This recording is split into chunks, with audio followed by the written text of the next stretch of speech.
Hi guys, it's Mark from anypond.com, your trusted resource in the UK for ponds and water features, and today it's all about pond plants for beginners. Stay tuned for the Any Pond Showcase. So in today's video I'm going to be talking about a number of different questions that I get asked all the time by beginners. What type of pond plants are there? What are the best types of pond plants for beginners? How many water plants should I introduce into my pond? When's the best time to plant and when should I introduce plants? Let's get started. What other types of pond plants are there? So what you've got is you've got 5 different zones. You've got floating plants, marginal plants, deep water plants, water lilies, and then oxygenators. So there's 5 different zones to a pond. So let's just recap those. We've got the floating plants on the surface. We've got marginal plants on the side, then we've got deep water marginals on the side in deeper water, so it's about up to 1/3 of their foliage underwater. Then you've got water lilies, then you've got submerged plants that don't come out of the water, like oxygenating weed. So the best pond plants for beginners are real fast growing ones, and let's go to the plant ponds now and I'll show you some real specifics. So this one here is a great floating plant, and this one's called water soldiers. This is one of the easiest plants to grow as a beginner for floating. They are hardy in the UK, and what they do is they sink in the winter to get out of the frost, and then they pop back up. As you can probably see on this one, it does shoot out new ones. Where my thumb is now, there's a new one starting to come. So they are self-propagating. They propagate themselves by little plantlets that come off, and they're a fantastic plant for beginners, water soldiers. So what we've got here is we've got Lobelia cardinalis. This is one of my favourite marginal plants. It's one of the only pond plants that has actually got red foliage. As you can see, lovely flowers. This time of the year, August, you can see these lovely scarlet flowers. In the US and Canada, these ones are actually called the hummingbird plant because they will actually attract hummingbirds, but they won't attract them 4,000 miles into the UK.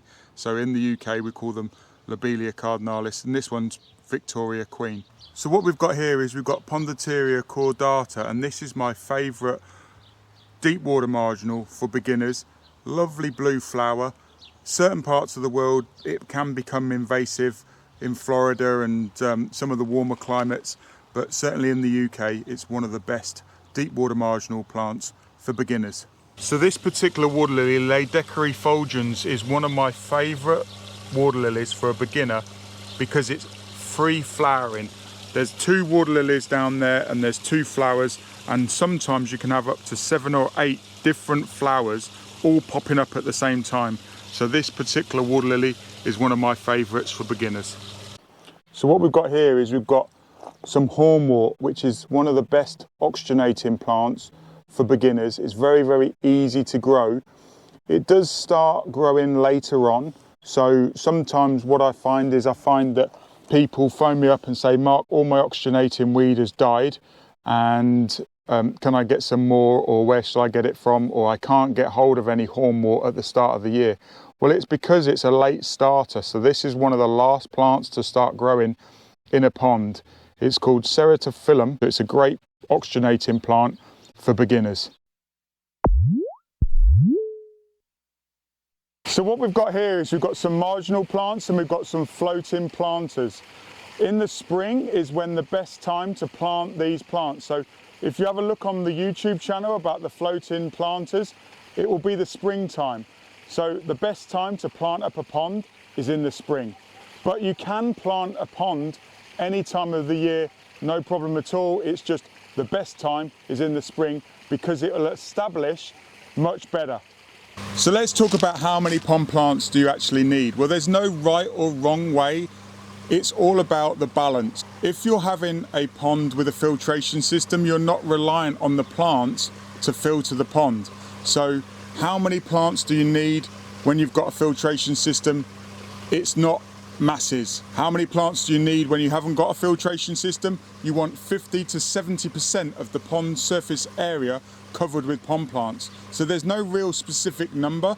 It all depends on the pond design, whether you've got filtration, whether you've got fish. It could be that you've got a wildlife pond with no power and then you need a lot of water plants. So then it becomes a plant only pond for wildlife.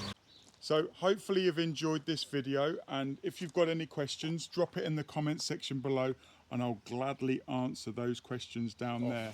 So my name's Mark, the Pond Advisor, and I'm here to support you dream, plan and enjoy ponds and water features. And until next time, I'll see you in another video.